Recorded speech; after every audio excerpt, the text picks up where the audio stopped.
Hi ಸ್ನೇಹಿತರೆ, welcome to our channel Mithun Raj ಅಡುಗೆ ಮನೆ. ಇವತ್ತಿನ ವಿಡಿಯೋದಲ್ಲಿ ಸ್ಪೆಷಲ್ ಆಗಿ ನಾನು ಮಕ್ಕಳಿಗೆ ಮತ್ತೆ ದೊಡ್ಡವರಿಗೆ ಪ್ರತಿಯೊಬ್ಬರಿಗೂ ಇಷ್ಟ ಆಗುವಂತೆ ಐಸ್ ಕ್ರೀಮ್ನ ಮಾಡಿ ತೋರಿಸ್ತಾ ಇದ್ದೀನಿ. ಇದನ್ನ ಕುಲ್ಫಿ ಅಂದ್ರೆ ತಪ್ಪಾಗಲ್ಲ. ತುಂಬಾನೇ ಈಸಿಯಾಗಿ ಯಾವುದೇ ಕ್ರೀಮ್ ಯೂಸ್ ಮಾಡಲ್ಲ, ಮತ್ತೆ ಮಿಲ್ಕ್ ಪೌಡರ್ನ ಯೂಸ್ ಮಾಡಲ್ಲ, ಸಕ್ಕರೆ ಕೂಡ ಯೂಸ್ ಮಾಡಲ್ಲ. ಕೇವಲ ಬೆಲ್ಲದಿಂದ ಮಾತ್ರ ತುಂಬಾನೇ ಈಸಿ ಆಗುವಂತ, ಎಲ್ಲರಿಗೂ ಇಷ್ಟ ಆಗುವಂತ ಐಸ್ ಕ್ರೀಮ್ನ ಪಟ ಅಂತ ರೆಡಿ ಮಾಡ್ಕೋಬಹುದು.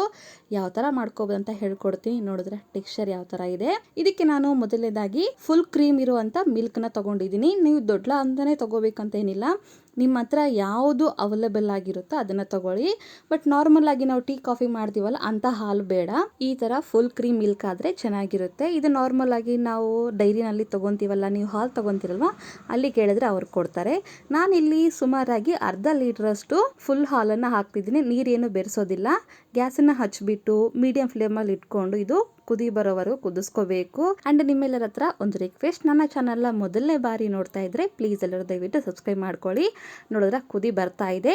ಸೈಡಲ್ಲಿ ಇರುತ್ತಲ್ವ ಕೆನೆ, ಅದನ್ನ ಕೂಡ ಈ ತರ ನೀಟಾಗಿ ಸೌಟಿಂದ ನೀಟಾಗಿ ಅನ್ಕೊಂಡು ಅದನ್ನ ಕೂಡ ಹಾಲಲ್ಲಿ ಹಾಕಿ ಮಿಕ್ಸ್ ಮಾಡ್ತಾ ಹೋಗ್ಬೇಕು. ಎಲ್ಲಿವರೆಗೂ ಮಿಕ್ಸ್ ಮಾಡ್ಕೋಬೇಕು ಅಂತಂದ್ರೆ, ಹಾಲು ಅರ್ಧ ಲೀಟರ್ ತಗೊಂಡಿದ್ವಲ್ಲ, 1/4 ಲೀಟರ್ ಆಗೋವರೆಗೂ ನಾವು ಕುದಿಸ್ಕೋಬೇಕು.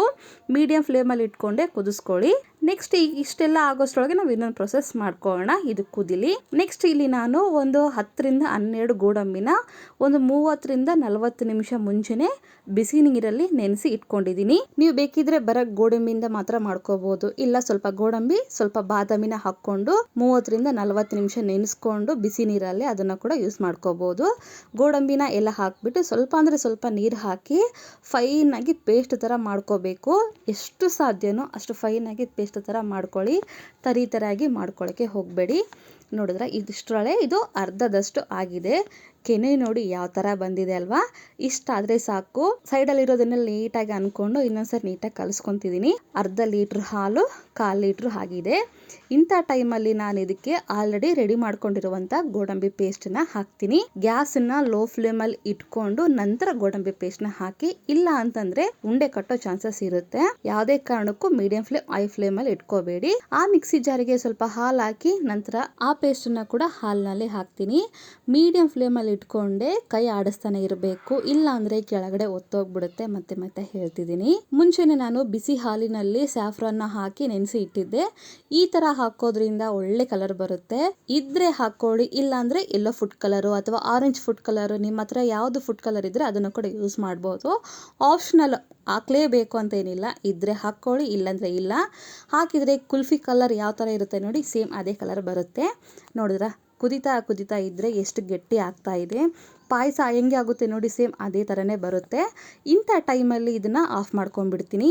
ನಮಗೆ ಹೆಂಗೆ ಗೊತ್ತಾಗುತ್ತಪ್ಪ ಯಾವ ಟೈಮಿಗೆ ಆಫ್ ಮಾಡ್ಕೋಬೇಕು ಅಂತಂದರೆ, ಕನ್ಸಿಸ್ಟೆನ್ಸಿ 1/4 ಲೀಟರ್ ಆಗಿರುತ್ತಲ್ವಾ, ಅದಕ್ಕಿಂತ ಸ್ವಲ್ಪ ತಿಕ್ಕಾಗಬೇಕು. ಅರ್ಧ ಲೀಟರ್ಗೆ 100% ಅಂತಂದರೆ 40% ಅಷ್ಟು ಹಾಲು ಆಗಬೇಕು. ನೋಡಿದ್ರೆ 1/4 ಲೀಟರ್ಗಿಂತ ಸ್ವಲ್ಪ ಕಡಿಮೆನೇ ಆಗಿದೆ. ಇಂಥ ಟೈಮಲ್ಲಿ ಗ್ಯಾಸ್ ಆಫ್ ಮಾಡಿಕೊಂಡು ಕಂಪ್ಲೀಟಾಗಿ ತಣ್ಣಗಾಕೆ ಬಿಡಬೇಕು. ಎಷ್ಟು ತಣ್ಣಗಾದರೆ ಅಷ್ಟು ಗಟ್ಟಿಯಾಗಿರುತ್ತೆ. ನಾನು ಮುಟ್ಟಿ ನೋಡ್ತಿದ್ದೀನಿ, ತಣ್ಣಗಾಗಿದೆ. ನೋಡಿದ್ರೆ ಟೆಕ್ಸ್ಚರ್ ಯಾವ ಥರ ಬಂದಿದೆ ಅಂತ. ಪಾಯಸ ಇರುತ್ತೆ ನೋಡಿ, ಅಷ್ಟೇ ಗಟ್ಟಿಯಾಗಿರುತ್ತೆ. ಸೈಡಲ್ಲಿ ಇರೋದನ್ನೆಲ್ಲ ಅನ್ಕೊಂಡು ಇದನ್ನು ನೀಟಾಗಿ ಕಲಿಸ್ಕೊಂಡು ಇವಾಗ ಇದನ್ನ ಮಿಕ್ಸಿ ಮಾಡ್ಕೋಬೇಕು. ಈ ಬಿಸಿಲಿಗೆ ಪ್ರತಿಯೊಬ್ಬರಿಗೂ ಐಸ್ ಕ್ರೀಮ್ ತಿನ್ನಲೇಬೇಕು ಅನ್ಸುತ್ತೆ. ಒಂದ್ಸರಿ ಮನೆಯಲ್ಲಿ ಮಾಡಿ ಇಟ್ಕೊಂಡ್ಬಿಟ್ರೆ ಯಾವಾಗಾದ್ರೂ ತಿನ್ಕೋಬಹುದು. ಹಾಗೆ ಫ್ರಿಜ್ ಅಲ್ಲಿ ಸ್ಟೋರ್ ಕೂಡ ಮಾಡಿಟ್ಕೋಬಹುದು. ಇವಾಗ ಇದನ್ನ ನಾನು ಮಿಕ್ಸಿ ಜಾರಲ್ಲಿ ಹಾಕ್ಕೊಂತಾ ಇದ್ದೀನಿ.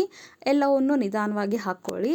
ನಿಮಗೆ ಸಣ್ಣ ಮಿಕ್ಸಿಯಲ್ಲಿ ಹಾಕ್ತಿದೀವಿ ಅಂದ್ರೆ ಸ್ವಲ್ಪ ಹಾಕೊಂಡು ನಂತರ ಮಿಕ್ಸಿ ಮಾಡ್ಕೊಳ್ಳಿ. ನೆಕ್ಸ್ಟ್ ಇದಕ್ಕೆ 3 ರಿಂದ 4 ಸ್ಪೂನ್ ಅಷ್ಟು ಬೆಲ್ಲನ, ತುರಿದಿರುವಂತ ಬೆಲ್ಲನ ಹಾಕ್ತಿದ್ದೀನಿ. ನೆಕ್ಸ್ಟ್ ಇಲ್ಲಿ ಏಲಕ್ಕಿ ಪುಡಿನ ಹಾಕೊಳ್ಳಿ. ಏಲಕ್ಕಿ ಹಾಕೋಬೇಡಿ, ಸರಿಯಾಗಿ ಮಿಕ್ಸ್ ಆಗೋದಿಲ್ಲ. ಕಂಪಲ್ಸರಿ ಆಗಿ ಏಲಕ್ಕಿ ಪುಡಿನ ಮಾತ್ರ ಹಾಕೋಬೇಕು. ಫೈನ್ ಆಗಿ ನಾವು ಮಿಕ್ಸಿ ಮಾಡ್ಕೋಬೇಕಾಗುತ್ತೆ. ನೋಡಿದ್ರ ನೊರೆ ಯಾವ ತರ ಬಂದಿದೆ ಅಂತ, ಈ ತರನೇ ಇರಬೇಕು. ನಾವು ಬೆಲ್ಲ ಇರುತ್ತಲ್ಲ, ಅದು ಕೆಳಗಡೆ ಹಾಗೆ ಇರುತ್ತೆ. ಮೇಲೆ ಇದು ಮಾತ್ರ ನಾವು ಒಂದು ಕಂಟೈನರ್ ಅಲ್ಲಿ, ಅದು ಸ್ಟೀಲಿಂದ ಆಗ್ಬೋದು ಅಥವಾ ಪ್ಲಾಸ್ಟಿಕ್ ಅಥವಾ ಈ ತರ ಗಾಜಿಂದಾದ್ರೂ ಹಾಕೋಬಹುದು.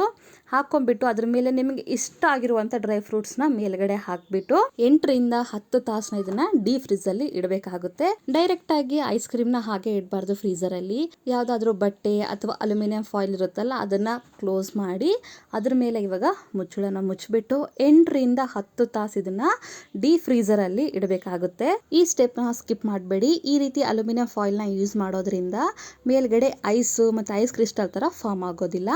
ಒನ್ಸ್ ಎಲ್ಲವೂ ಆದ್ಮೇಲೆ ಆದಮೇಲೆ ಡೀಪ್ ಫ್ರೀಸಲ್ಲಿ ಇಟ್ಮೇಲೆ ನೆಕ್ಸ್ಟ್ ಡೇ ಅಥವಾ 8ರಿಂದ 10 ತಾಸು ಆದ್ಮೇಲೆ ತೆಗೆದ್ರೆ ಈ ರೀತಿ ಆಗುತ್ತೆ ನೋಡಿ. ಸಕ್ಕರೆ ತಿನ್ನಲ್ಲ ಅಂತಾರಲ್ಲ ಅಂತವ್ರಿಗೆ ಈ ತರ ಮಾಡ್ಕೊಟ್ರೆ ತುಂಬಾ ಇಷ್ಟಪಟ್ಟು ತಿಂತಾರೆ. ಈ ಐಸ್ ಕ್ರೀಮ್ ರೆಸಿಪಿ ನಿಮಗೆ ಇಷ್ಟ ಆಗುತ್ತೆ ಅನ್ಕೊಂಡಿದೀನಿ. ಇಷ್ಟ ಆದ್ರೆ ನನ್ನ ಚಾನಲ್ನ ಲೈಕ್, ಶೇರ್, ಕಮೆಂಟ್ ಮಾಡೋದನ್ನ ಮಾತ್ರ ಮರಿಬೇಡಿ. ಓಕೆನಾ? ಮುಂದಿನ ವಿಡಿಯೋದಲ್ಲಿ ಮತ್ತೆ ಸಿಗ್ತೀನಿ. ಅಲ್ಲಿವರೆಗೂ ಟೇಕ್ ಕೇರ್. ಬಾಯ್ ಬಾಯ್.